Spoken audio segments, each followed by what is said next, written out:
Dear friends, for the past few meetings, we've been talking about different aspects of wise attention. The Pali word is yoniso manasikara.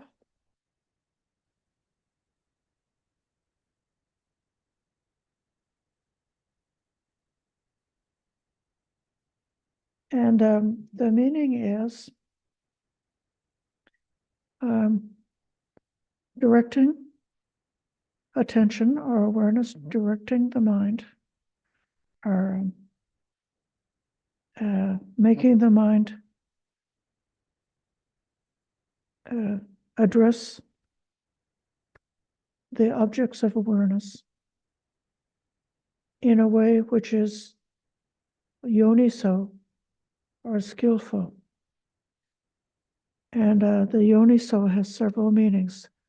One meaning is looking deeply, not just at the surface appearance of things, but looking deeply, looking in terms of causation, how the phenomenon arise because of causation.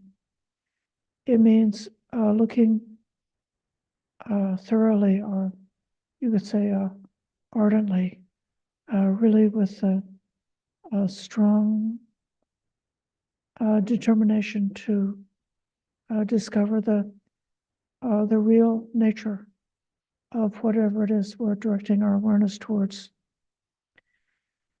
And it also has the meaning of appropriate attention, meaning paying attention to those phenomenon or features which is leading us along the way on this path towards the realization of the end of suffering, towards the liberation, towards our stream entry, and not just paying attention to, could even be deluded ways of seeing things, and then getting caught up in different kinds of fantasies and delusions, and spending time giving a lot of attention to those fantasies and delusions. That would be like inappropriate attention. This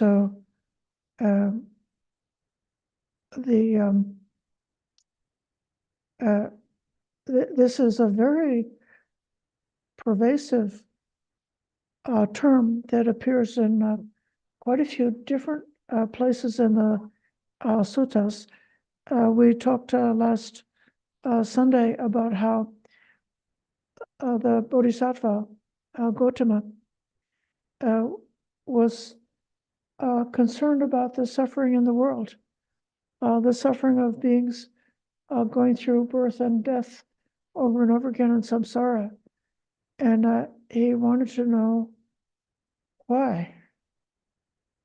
And then investigated, like, what is the cause of death? The cause of death is birth. And then what is the cause of birth? The cause of birth is becoming. And he went like peeling the layer off deeper and deeper, looking for how this causation works, what is the engine that's causing this experience of going around in samsara to keep its energy to keep going on and on. So that was one example. And then we looked at the examples given in the Sabhasava Sutta, which is that's number 2 in the Middle Length Discourses.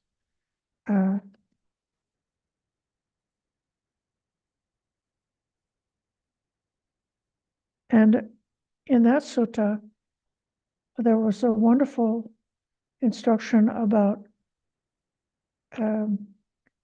it's both about what to pay attention to and how to pay attention. So the wise attention is interested in the Four Noble Truths, interested in what dukkha is, how dukkha arises, how dukkha ceases and the way leading to the cessation of dukkha. And so that becomes a kind of a frame, kind of a context. And then whatever a particular thing happens to us or comes into our awareness or is occupying the mind, one can look at it in those terms, in that context of how this experience is related to the noble truths. That's the example of wise attention. And the opposite example of the unwise attention is a selfish or a self-centered view, which has gotten caught up in trying to figure out some type of philosophical concept about identity. So we experience naturally, being concerned about our own welfare and preservation. But then with adding on grasping and a delusion to that, the mind can get lost in worrying about what was I in the past? What will I be in the future? What am I right now? What is the self? Is, and then many different ways of, or ideas, almost like philosophy ideas about the nature of the self, that one can be lost in speculation about them. But what the Buddha was pointing out is that to have that unskillful attention, which is focused on this identity, is supporting the growth of craving and desire, supporting the growth of fear and aversion, supporting the growth of delusions. So it's like what we are paying attention to can put the mind moving towards the truth and liberation, or we can, if we're paying attention to the wrong ideas, the wrong things, it can move the mind towards being caught up in those kind of unwholesome states. Then the Buddha talks about many different ways that are kind of practical, where the objects of meditation can be examined in a useful way, which is predicted to open the way to opening the Dhamma, i.e., obtaining stream entry. And in this case, part of what's being pointed to is something that when we were first learning meditation, we were learning how to direct the mind, that we have the power to choose what we're going to be paying attention to, and to build up that muscle, or build up that skill of being able to choose to direct awareness in a certain direction and have it stay directed in that direction. Now, I'm sure that depending on all kinds of factors in a person's life, that some little children are very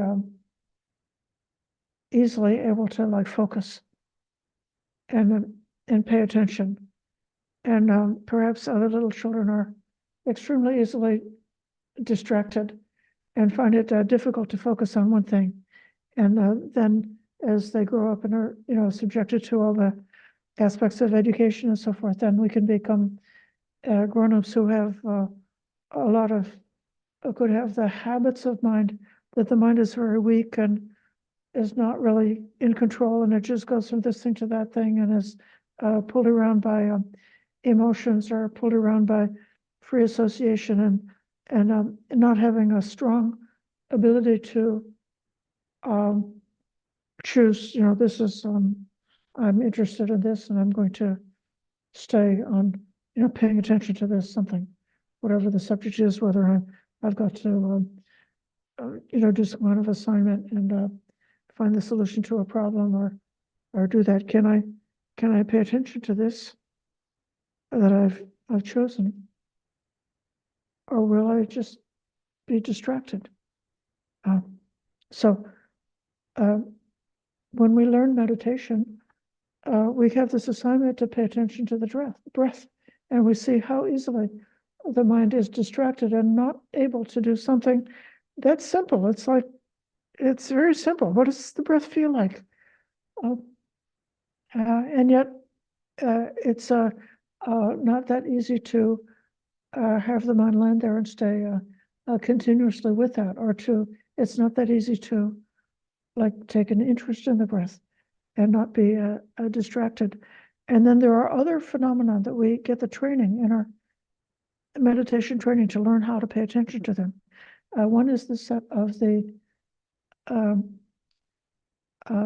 sense faculties, the 6 sense faculties, and the corresponding objects, so that then we just do the exercise that could be on a retreat or under some training, that we say, okay, I'm going to try to just be aware for each phenomenon that's arising, saying which of the sense faculties is engaged here and what's really happening where the connection happens, that the visual faculty connects with an object, and then there's a seeing comes to be, and we see a visual object.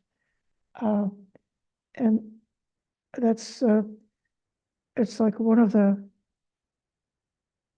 segments of dependent origination, but there's the whole training just to learn how to be aware of it. And people who have not made the effort and done that training could easily go through the whole day or whole lifetime aware of their feelings or something, but not really aware of that process of connecting with the senses and having the arousing of experience. And then within that, the instruction for wise attention is to see the impermanence in that. So that then, as a result of this exercise, instead of experiencing the things in our life as being objects that have an essential character that always and forever stays the same and is kind of like unchanging, and we become trapped in this world of unchangeable situations. Instead, we can directly see and experience the continuous flow of impermanence. So that's like one example of an application of wise attention. Another example is learning how to notice what's called the 5 grasping aggregates. This is like what's involved in everyday life when we're going around doing things.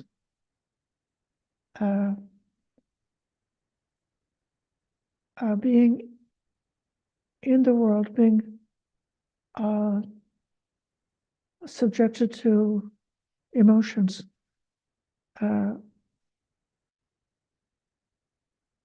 There is a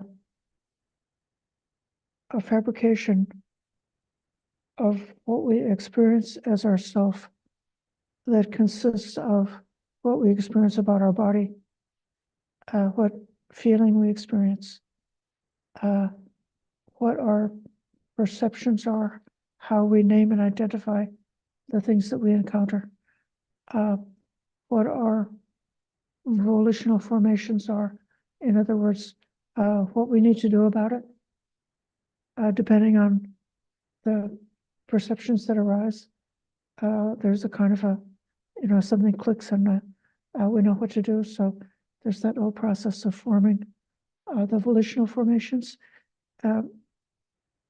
It's also that phrase about the sankhara might also refer to, in a way, kind of like building up a worldview.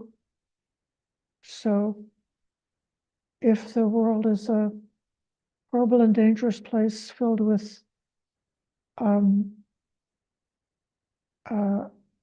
harmful situations or harmful, dangerous people, then this whole operation of the aggregates is going to be always on the alert for dangers, always looking for protection from dangers. But if we're in a world which is where we've fabricated, this is what we imagine the world to be. If we are like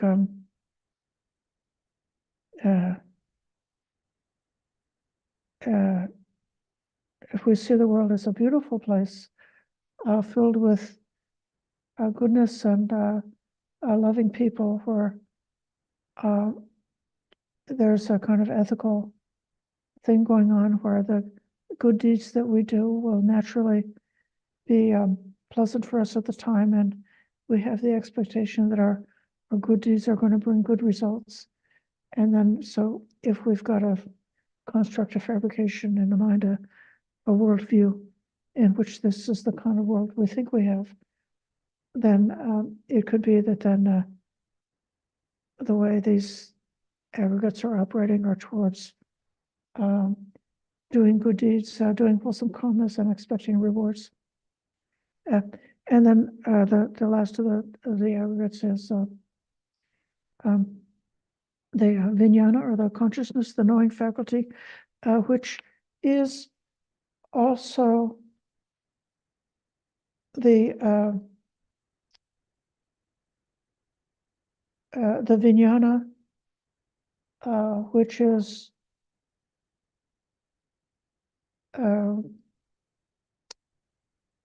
adverting towards the next life, what they call rebirth consciousness. Like in that dependent origination, depending on ignorance, there's consciousness. So consciousness is like one part of the very deep causes of this cycle of rebirth. And so there's something about being caught up in these five aggregates with grasping and identification, and the consciousness which knows and experiences the other four aggregates with grasping and identification is the very same consciousness which is feeding the cycle of rebirth. So the yoniso, the wise part about these five aggregates, I don't want to just make anybody give up on Buddhism, but he said one should look at them as being impermanent, suffering, diseased, a boil, a dart, a misery, an affliction, something alien, something falling apart, something empty, and something which is not a self. Even though when it's a upadana khandha, this is the operation of the body and these mental factors that's involved in the fabrication of a self, but we got to break away from that to be able to unpack it and to discover how actually it's not a self. And as long as we're in that form of identification, even if we're if the delusion that we live in is like a pleasant dream world, or whether the delusion that we live in is something that's filled with afflictions, in either case, it still has got the characteristic of dukkha, and the yoniso is to investigate that until we really wipe out any of the delusion that would cause clinging to that. I'm going to mention a third group of teachings about this Yoni Samanisikara. And then I'll open for discussion and questions. And this third group of teachings is about learning how to recognize and how to see the qualities of the mind, or the Dhammas, which are either supporting our liberation or else putting in obstacles to our liberation, which are either supporting practice, leading towards the state of mind which has got the uplifted and joyful quality, has got the quality of tranquility, peacefulness, the quality of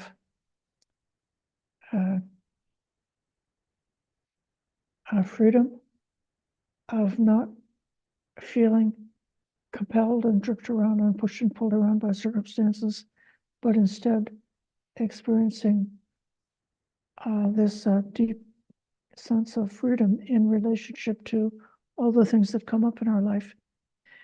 And so these are particularly expressed in terms of the nutriments which can feed the 5 hindrances, or a different set of nutriments that can de-nourish and starve the 5 hindrances, and then a set of qualities that can support and feed the factors of awakening, the 7 factors of awakening. So these, it's said that I'm going to give you the note. This is a wonderful sutta. It's been one of my favorite suttas for a lot of years. Okay, copy. It's the sutra on the nutriments, or the sutra on nourishing. There it is. Ahara means nutriment. Oh, so this is in the Samyutta Nikaya.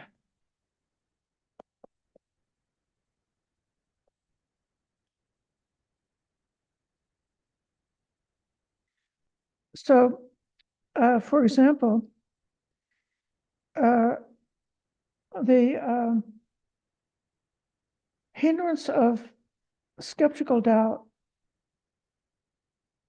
and the awakening factor, which is called Dhamma Vichaya, or investigation of Dhammas, are both nourished by giving wise attention to the states of mind that are skillful and unskillful, blameworthy and blameless, inferior and superior, those on the side of the dark, those on the side of the bright.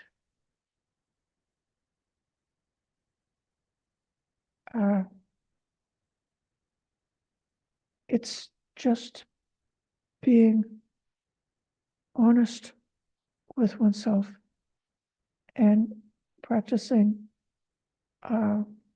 having that energy, the commitment to be aware moment by moment, especially throughout the day, when different kinds of people talk to us or different kinds of events happen.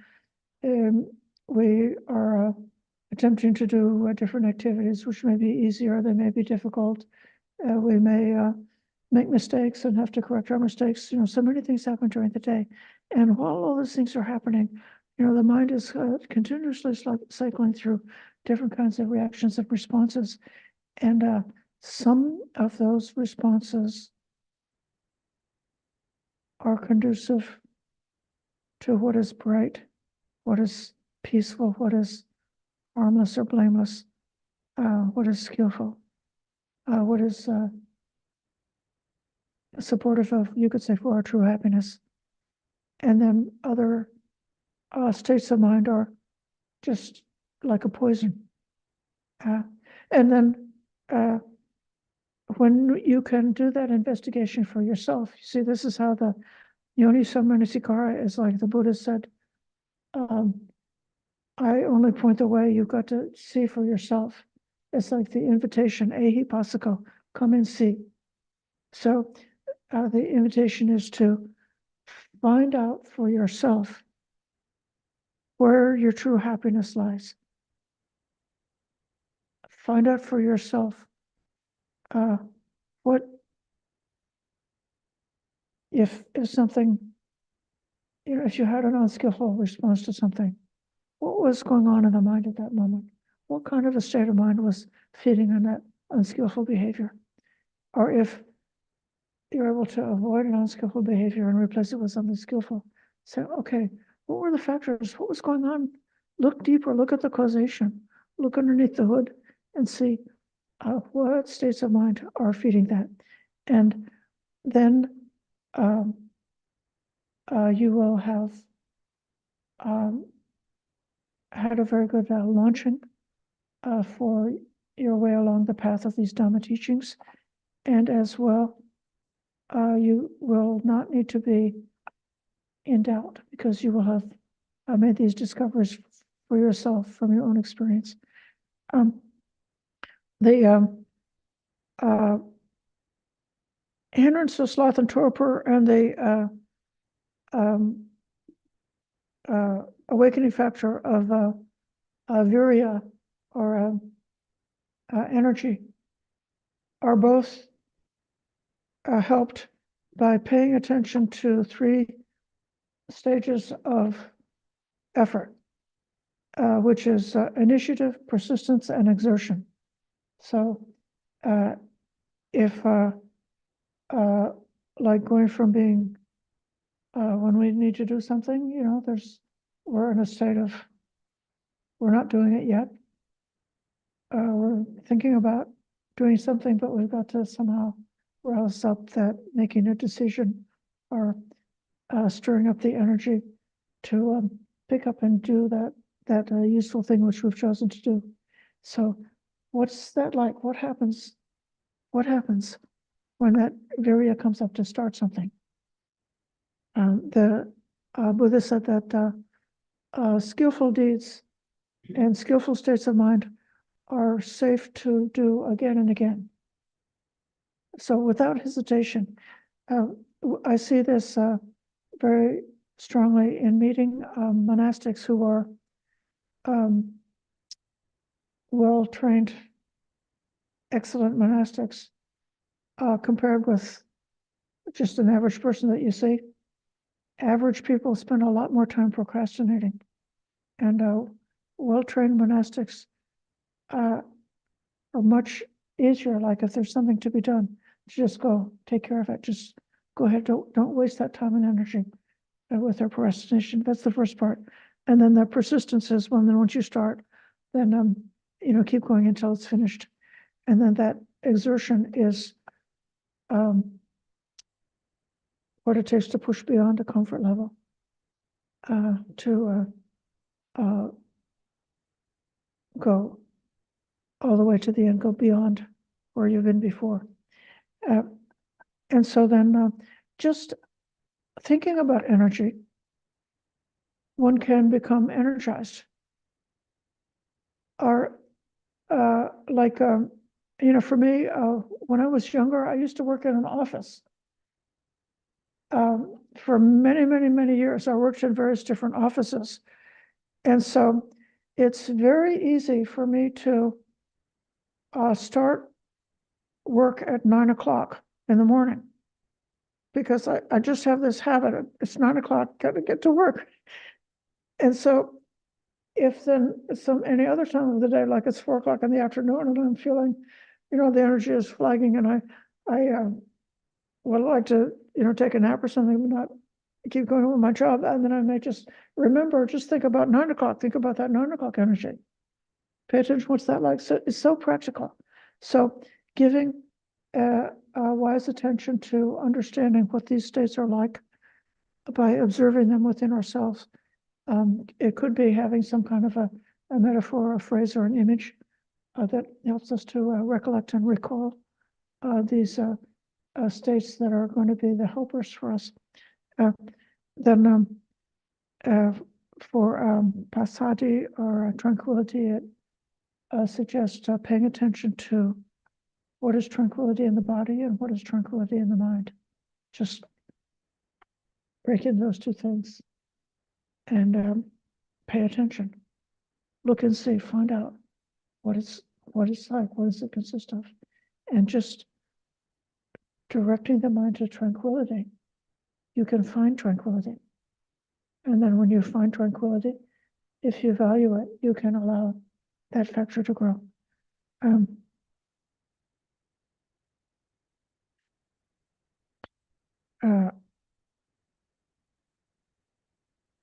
These factors, these instruction, it's a very kind of like a numerous. And so actually you could take any one of the points in this particular sutta and make that a theme for an hour of meditation or a week of meditation. Or if you have a definite mental habit that you're trying to overcome, then find the answer within the terms of this teaching, and then just work with one thing as long as it takes. I'm not necessarily recommending as a beginner to like try to work on all of them at once. But if you take these one by one and you sort of develop that skill, become, somewhat capable of doing these different practices one by one, then within meditation or within having that mindfulness throughout the day, one can very easily bring them up one by one. And if you're working with the factors of awakening, you can tie them up in a cumulative kind of way. The restlessness and remorse is said to be de-nourished by giving wise attention to the settled mind, that chetaso vupasamo, that's the peaceful mind. So, if the mind is restless, how can you pay attention to the peaceful mind? But it could be that the mind is like 80% restless and 20% peaceful. So you could find some corner or some theme or some way of thinking or some different idea that makes the mind shift away from that restlessness into that peacefulness, and then cultivate that, develop that. And it's very much related to the wise attention that supports passaddhi, that tranquility of the body and mind. Samadhi, they give 2 points on samadhi. It gives serenity and non-distraction as 2 kind of like elements. So if you don't yet know how to really obtain samadhi,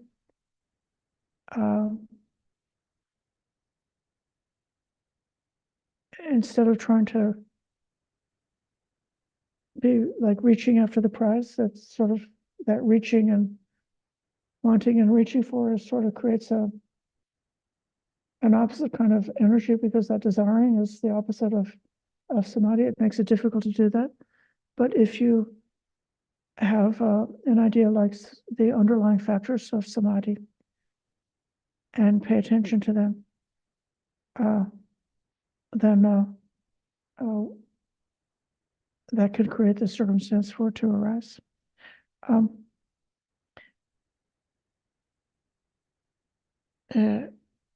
Okay. I'm not going into covering all of the factors because it gets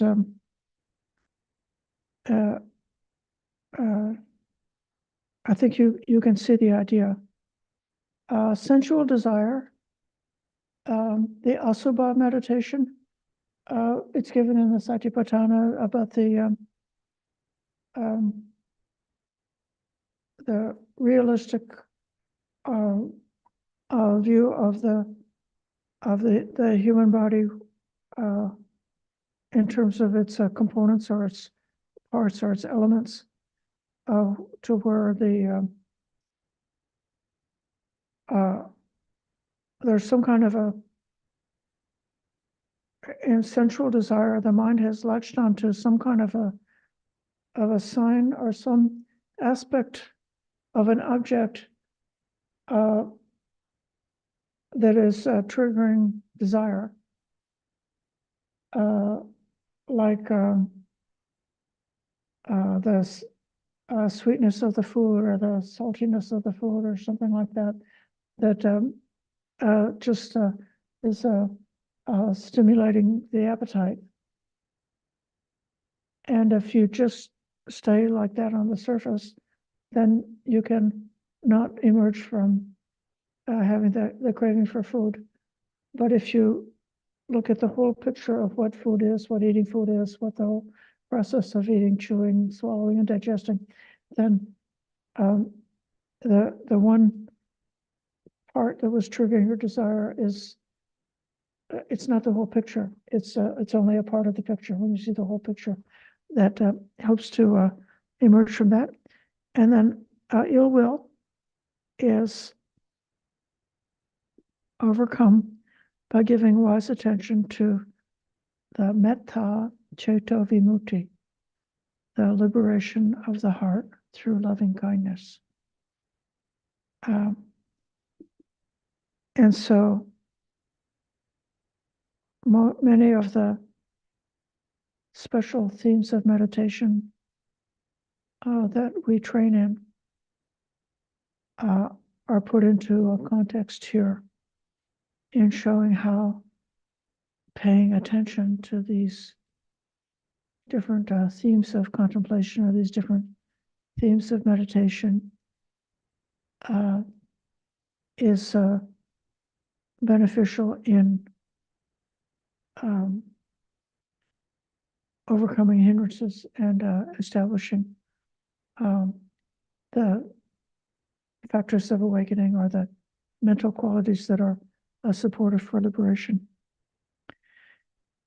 So just to sum up, there's a part of this wise attention which is kind of about looking for the truth, trying to understand reality as it really is. And then there's another part of it which is just simply developing, realizing that we have the freedom and the choice and the power, that it's possible to choose what we are going to think about, what we are going to pay attention to, and how we're going to pay attention to it. And so then it's simply realizing that we have that power. We don't have to just be the victim of our thoughts or the victim of our states of mind, but instead that we can make these choices and we can cultivate. This is what the mental cultivation is. And then these are some like very practical kinds of cultivation, and you can see them. These are all just building up the power so that then directing the mind, it's like shooting an arrow. One aims the awareness in a direction skillfully and then let go, and then the awareness of the experience goes there. And so at the very end, when we come to the end of our work, we may direct our awareness to the knowledge of the destruction of the chains. That's the kind of language that's used in even the immaterial meditations, and also in the description of awakening. It's this idea of directing the mind. So directing this yoni, so manasikara, is both at the very basic first beginner level of meditation training, all the way up to the end. And it's because we've got like the confidence that it's possible to aim the awareness in a direction and to have it go there, because we've been developing that habit, that strength, that power, that skill in being able to do that.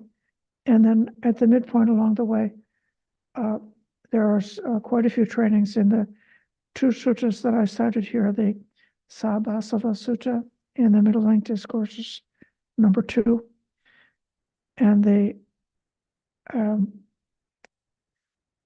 Ahara Sutta in the Samyutta Nikaya, number 4651.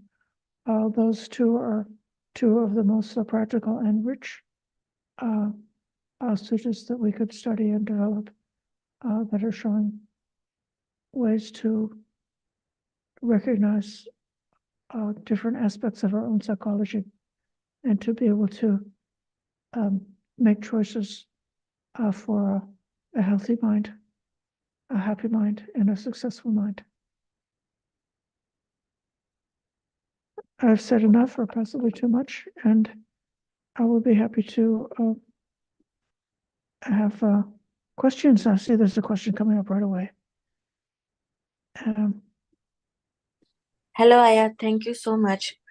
Yes. So I know we all go and pay attention and be self-aware, just so that to reduce our suffering, right? So Yes. maybe today or sometimes when I meditate or try to meditate, or it was today also, I'm feeling very happy actually. So too happy. So that's why my brain or mind was too happy, and I was like, oh, is it a good thing to be too happy? So I was trying to calm it down, so not too happy. So how do you see that, if too happy is also we are not in equilibrium, or is that okay to be too happy during meditation? This practice is a practice of happiness, to the gladdening the mind at the very beginning by taking up an inspiring theme, the powerful bliss that sometimes happens during meditation, because of being secluded from negativities and hindrances, and even then the tranquility has got a certain kind of a happy quality to it. Even equanimity, you think equanimity is just, it's not happy because it's just neutral, but there is a certain kind of something that's very enjoyable about the calmness of equanimity. It is possible, if you're not practicing vipassana, that the happiness doesn't do enough.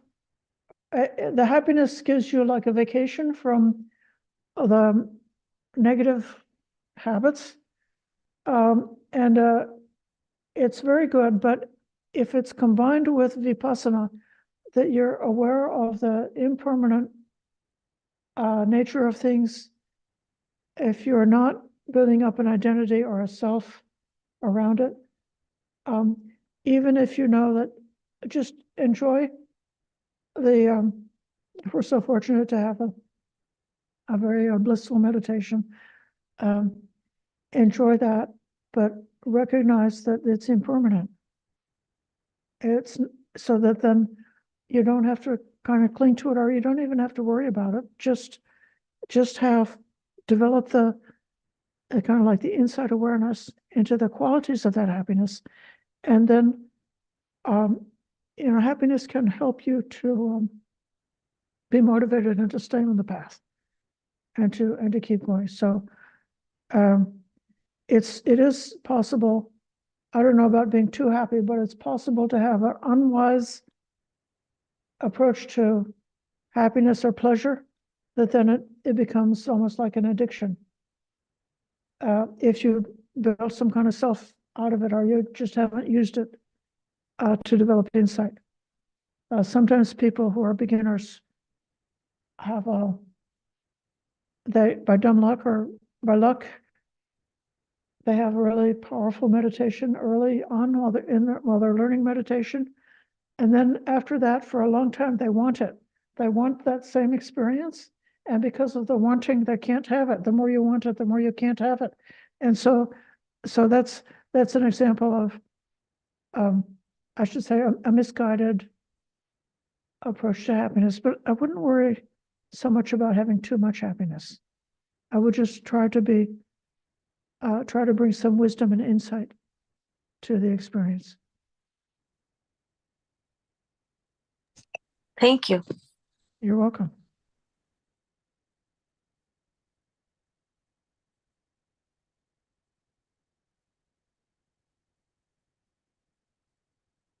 Richard. Thank you, Aya. Since this winter retreats theme is Sotapan, I think it's would be good to see it through Buddha's first discourse. So in the first discourse, Buddha explains the Four Noble Truths, and so which are dependent upon the principle of dukkha, and then there's dukkha's arising and dukkha's cessation, which is then subdivided into what is dukkha, what causes its arising, what is cessation, and the way to cessation, the path. And so after Kondona heard this, he got his insight, which is all that which is subject to arising, which is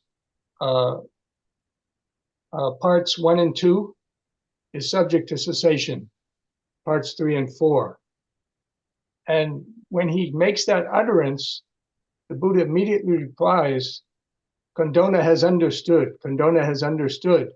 And that's his stream entry. So it's this penetration into this idea of arising and cessation, which is then expanded into like paticca samuppada, right? Dependent origination. Because Buddha explains in Sutta, I think it's 23, Samyutta Nikaya, book 2, part 12, that dukkha comes from the last two items, birth and old age, disease, and death.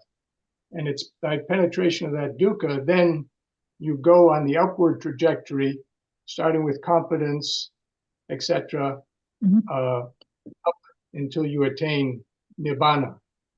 So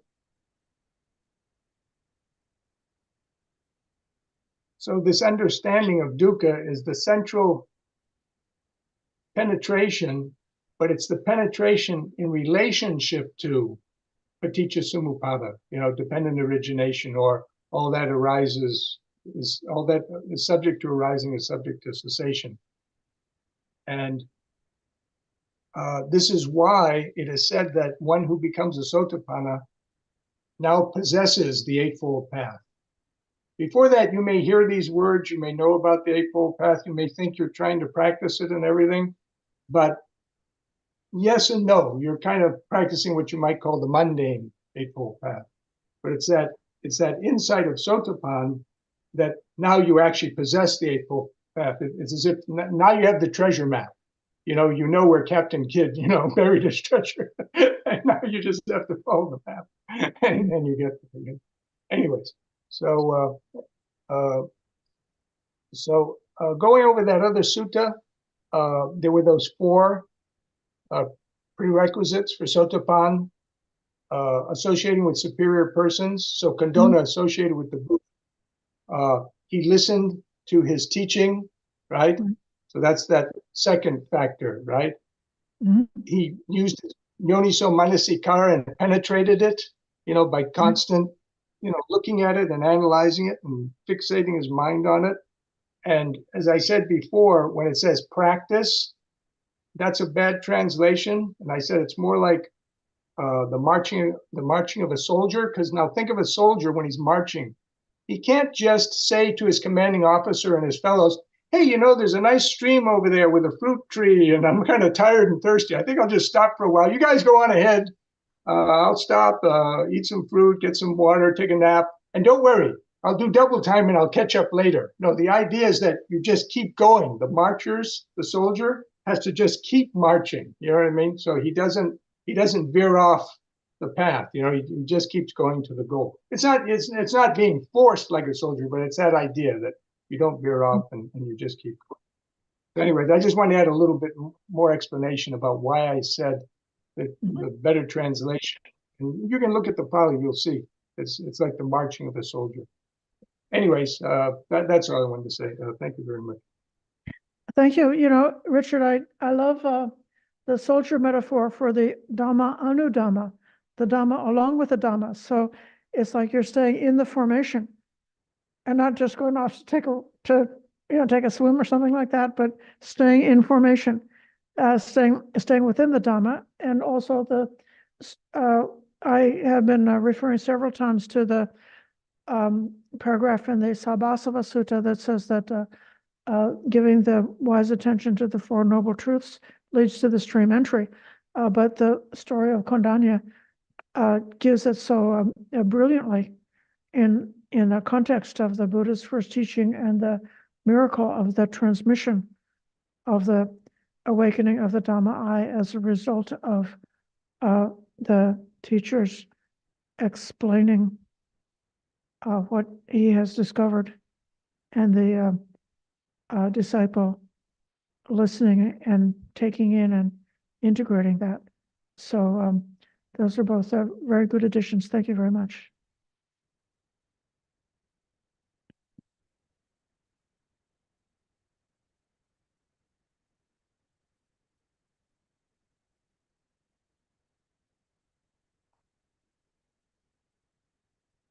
I don't at all regret spending an entire week on the Sabbasava, on the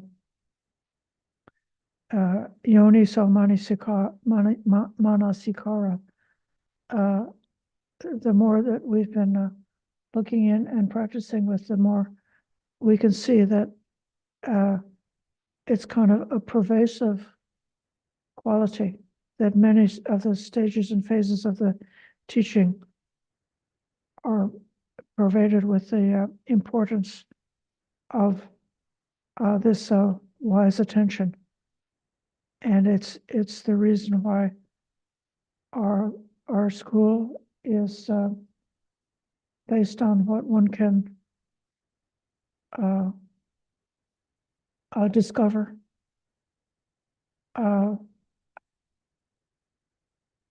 by directing awareness along the lines suggested, and not at all a catechism to be learned or some kind of a magical transmission or anything like that, and even not some kind of a vague and overwhelming feeling of being one with everything, and something like that, that we can just merge into the divine or something like that. There's many different ways of having a spiritual experience, but our path has got this a uniqueness in which is so I think it's very matching for modern people, is that it's possible to use the mind, to direct the mind with wisdom, and to get the results that way.